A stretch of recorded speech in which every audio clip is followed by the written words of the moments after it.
Anne Chapman saiu da pensão à 1h30 da madrugada, dizendo ao porteiro que logo voltaria. Tuberculosa, sifilítica, alcoólatra, ela precisava arranjar 2 ou 3 pence, fração de libra, para pagar o pernoite. 4 horas depois, porém, a prostituta foi encontrada morta no quintal de um sobrado a 300 metros dali, no bairro de Whitechapel, em Londres. Tinha a garganta cortada, o abdômen mutilado e alguns órgãos retirados. Joias e as moedas que acabara de receber estavam cuidadosamente colocadas ao lado do corpo. De manhã, uma multidão foi às ruas reclamar a prisão do homem que andava cometendo crimes horrendos como aquele, mas não houve resultado. Detetives e historiadores ainda tentam, 130 anos depois, solucionar o mistério e descobrir quem era Jack, o Estripador. Esse é o caso do assassino mais famoso do mundo, Jack o Estripador. O conteúdo original foi postado e publicado no portal Aventuras da História, adaptado aqui para o nosso canal. E se você tem um conto, um relato, uma história para compartilhar na descrição desse episódio, tem o nosso contato para que você possa enviar para nós a sua história. Não se esqueça de se inscrever, compartilhar, comentar e curtir nossas postagens.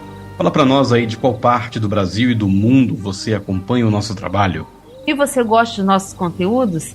Então ajude-nos com doações para nosso canal por meio do Pix, na trilhadoterror@gmail.com, ou ainda por meio do Catarse ou Apoia-se. A partir de R$5 você terá benefícios exclusivos, tais como ter acesso ao episódio antes mesmo da publicação e outras coisas mais. Por meio de sua doação, teremos a possibilidade de continuar entregando a você um trabalho com ainda mais qualidade. Dito isso, meu amigo, minha amiga, vamos para mais um episódio em nosso canal, Na Trilha do Terror. Vem com a gente!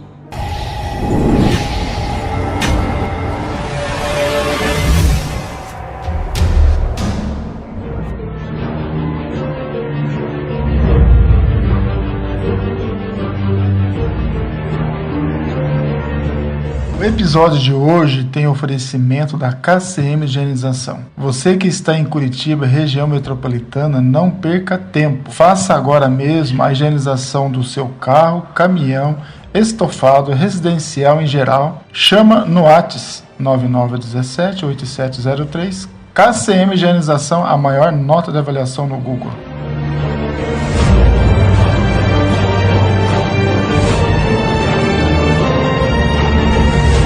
A história de Jack o Estripador está cercada de mitos e inspirou tantas outras que às vezes ficção e realidade se misturam. O fato é que Jack, o nome que foi lhe dado pela imprensa, matou brutalmente pelo menos 5 mulheres. O número de vítimas pode chegar a 8. Em pouco mais de 2 meses, no outono de 1888, driblando a melhor polícia do mundo da época, a Scotland Yard. O também chamado assassino de Whitechapel, o bairro periférico e pobre onde cometeu os crimes, apavorou a população de Londres e expôs os problemas sociais da capital do país mais poderoso do mundo no fim do século XIX. Todas as mulheres mortas por Jack eram prostitutas que caíram na miséria. Uma veio do interior, outra era alcoólatra, uma vinha de um casamento desastroso, outra era acusada de pequenos roubos. Documentos da Scotland Yard e registros de óbitos guardados até hoje mostram que elas morreram de forma bem parecida: estrangulamento, lesões cortantes na garganta e mutilações por todo o corpo. Tudo foi cometido de madrugada, principalmente em feriados ou fins de semanas. É pouco provável que elas se conhecessem, apesar de todas terem sido assassinadas com poucas quadras de distância umas das outras.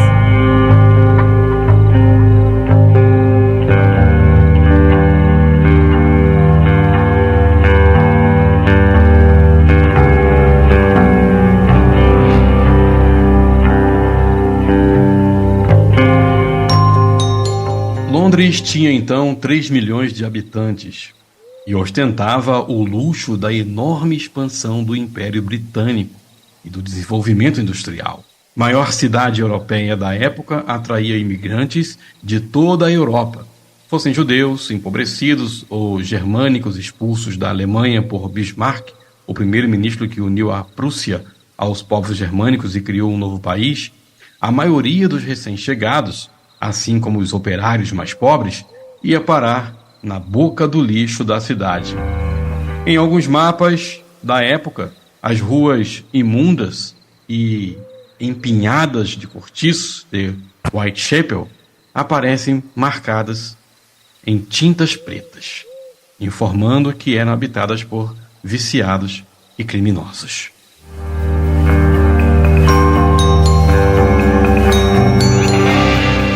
Há uma polêmica envolvendo quem teria sido a primeira vítima de Jack.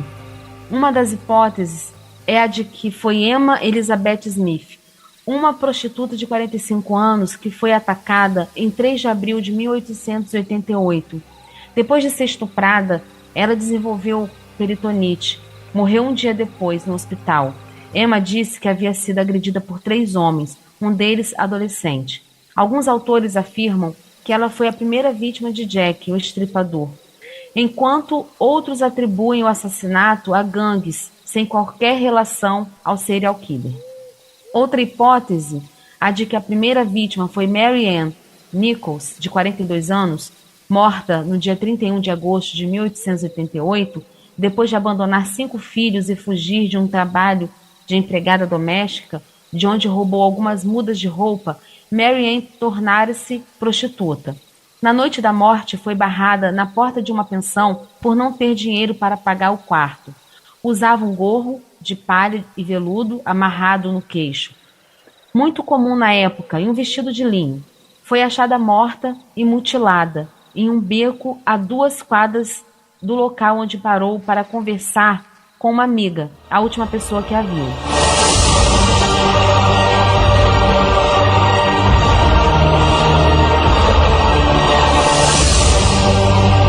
Polly, como era conhecida, só passou a ser considerada a primeira vítima de Jack a partir de 1950, quando o caso foi analisado com métodos modernos da medicina legal. Especialistas acham que, igualmente, prostituta Martha Tumbler, morta 3 semanas antes, também tinha sido vítima de Jack. Além de sua ocupação, a hora, o lugar e tipo de morte coincidem com os outros assassinatos. Para os moradores de Londres, porém, não fazia diferença.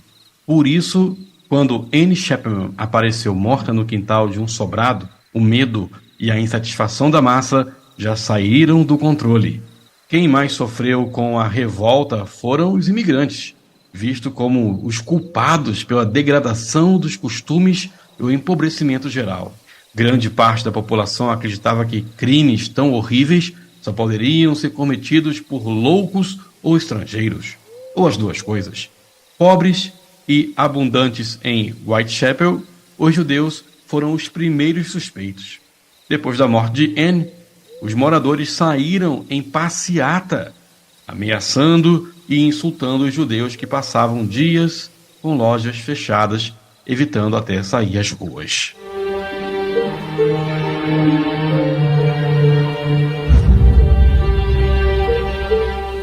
A polícia fazia de tudo para achar o assassino e mostrar serviço. Cães farejadores foram usados para encontrar Jack a partir do cheiro das vítimas, apesar de especialistas da própria polícia advertirem que eles não seriam eficientes, tendo em vista que várias pessoas tinham se aproximado ou tocado nas mortas, nos locais de crime. Até mesmo a ideia esquisita de um fotógrafo foi levada a sério. Ele propôs que, se fotografasse os olhos de Anne Chapman, seria possível reconhecer o assassino pela imagem gravada na sua retina. As técnicas de investigação eram muito diferentes e hoje parecem engraçadas, mas na época, se havia alguém com quem os londrinos poderiam contar, esse alguém trabalhava na Scotland Yard. O suspeito padrão dos investigadores era o médico ou barbeiro, profissionais que têm habilidade com a faca, que morava em Whitechapel, capaz de esquivar pelas ruas escuras sem ser notado. Era solteiro e tinha um trabalho regular. A maioria dos crimes aconteceu na madrugada de feriado ou fins de semana. Se, além disso, fosse estrangeiro ou tivesse algum problema mental, detetives já estariam na sua cola.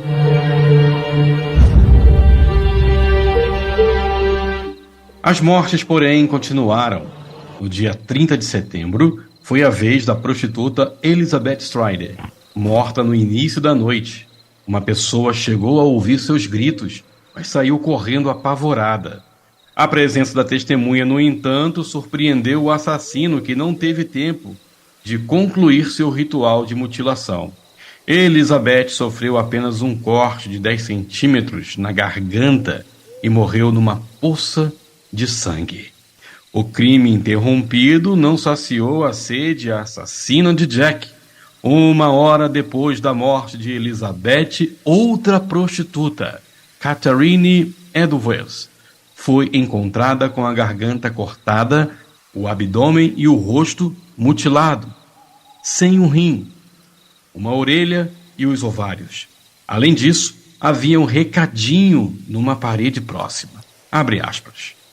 Os judeus não são culpados por nada. Fecha aspas. Para evitar mais um ataque aos judeus, a mensagem foi apagada antes que o fotógrafo ou os fotógrafos chegassem. Mas eles chegaram. O assédio da imprensa fez de Jack uma celebridade. Cerca de 600 cartas e bilhetes, supostamente assinados por ele, chegaram aos jornais e delegacias de polícia à medida que as mortes avançavam. Depois do duplo homicídio, uma das mensagens foi levada ao alto escalão da Scotland Yard, supostamente endereçada à Central News, uma agência de notícia. 3 dias antes da morte de Elizabeth e Catherine, a carta continha promessas do assassino. Abre aspas. No próximo trabalho, eu vou tirar as orelhas das damas e mandar para os escritórios da polícia. Fecha aspas. E foi o que aconteceu com a segunda vítima daquela noite, a Catherine. Com o indício de que a carta poderia, de fato, ser do assassino, da Whitechapel, a polícia contribuiu com sua parte para assustar a população. A fim de identificar a letra do autor, mandou imprimir a carta em jornais e panfletos que foram distribuídos na rua. Veio daí o nome pelo qual o assassino ficou conhecido. Quem assinava a mensagem era o tal Jack Estripador. Há alguns anos, porém, descobriu-se que a carta, na verdade, foi criada pela própria Central News. Além da imprensa, muita gente aproveitou a onda de crimes para ganhar dinheiro. Na manhã em que Anne Chapman foi encontrada morta, vizinhos organizaram excursões a 1 centavo de libra para ver o local do crime a partir das janelas dos fundos. Outro centavo era cobrado na avenida da Whitechapel para quem quisesse ver réplicas de cera das vítimas. Um mendigo mais ousado criou uma técnica arriscada. Afirmando ser um dos suspeitos, ele extorquia os donos de bares para conseguir bebida grátis. Preso, o homem teve que pagar 7 dias de trabalho forçados. A última morte foi de Mary Jane Kelly, a mais nova das vítimas, com 25 anos. Diferentemente dos crimes anteriores, Mary foi atacada no quarto onde atendia seus clientes, no dia 9 de novembro, longe das ruas escuras da Whitechapel. Sem se preocupar em ser flagrado, o assassino mutilou e retalhou a moça em mais de 100 pedaços. A crueldade das mortes continuou viva na memória da população. Os jornais se encarregavam disso. Qualquer mulher morta na região era tratada pela imprensa como vítima de Jack. A divulgação intensa do caso provocou reações ainda mais bizarras. Outros criminosos passaram a imitar os modus operandi do assassino de Whitechapel. Abre aspas. Os registros policiais atestam, no fim de 1888, uma enchente de ataques de mentira. Fecha aspas. Conta Philip Sodjo, autor do livro The Complete History About Jack the Ripper. Outras duas mulheres, Alice Mackenzie e Frances Collins, foram mortas provavelmente por imitadores. O fim das mortes não parou a investigação. Depois de interrogar centenas de pessoas, a Scotland Yard se concentrou em 3 suspeitos. Durante 70 anos, porém, os nomes ficaram confinados nos arquivos secretos da polícia, que só divulgou os documentos em 1960. Um ano antes, ao fazer um documentário sobre Jack, um repórter topou com a filha de um dos investigadores da época, Sir Melville Mackenzie, que procurou Jack de 1889 a 1903. Nos arquivos guardados pela filha estavam as identidades dos 3 suspeitos.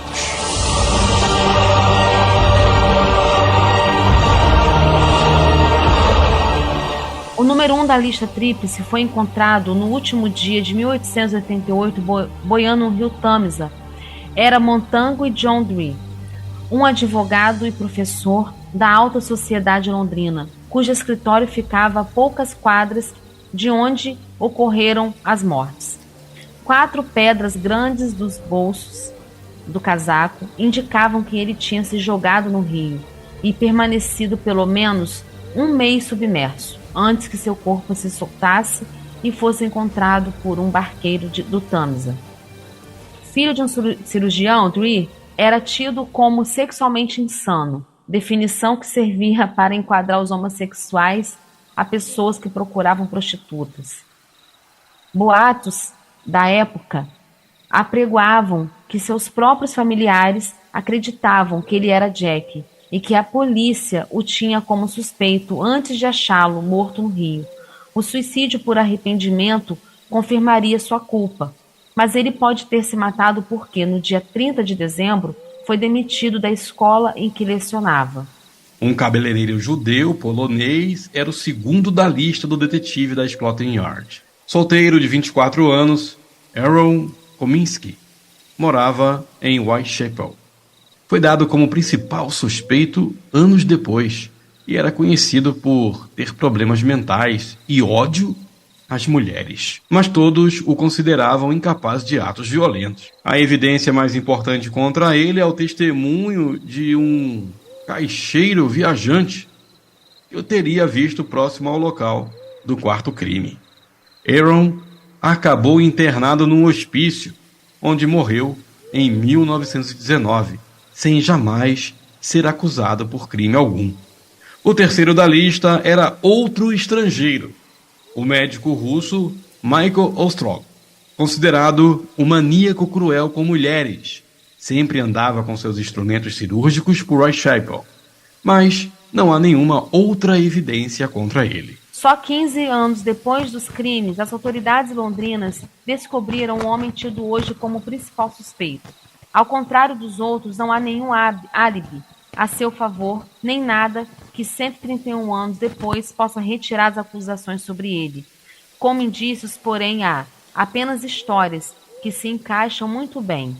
Em 1903, o polonês Severin Klosowski, conhecido também como George Chapman, e outros 3 nomes falsos, foi condenado à forca por ter matado suas 3 mulheres aos poucos, com doses programadas de arsênico. Quando montava um inquérito contra o envenenador de mulheres, um inspetor chamado George Conley levou um susto ao perceber as semelhanças entre ele e tudo o que se esperava de Jack, o estripador. Em 1888, Chapman tinha uma barbearia em Whitechapel e era solteiro. E mais, os crimes cessaram quando ele se mudou para Nova Jersey, nos Estados Unidos. Foi quando crimes semelhantes aos de Jack ocorreram por lá, fazendo o jornal The New York Times publicar manchetes como "Os horrores de Whitechapel se repetiram".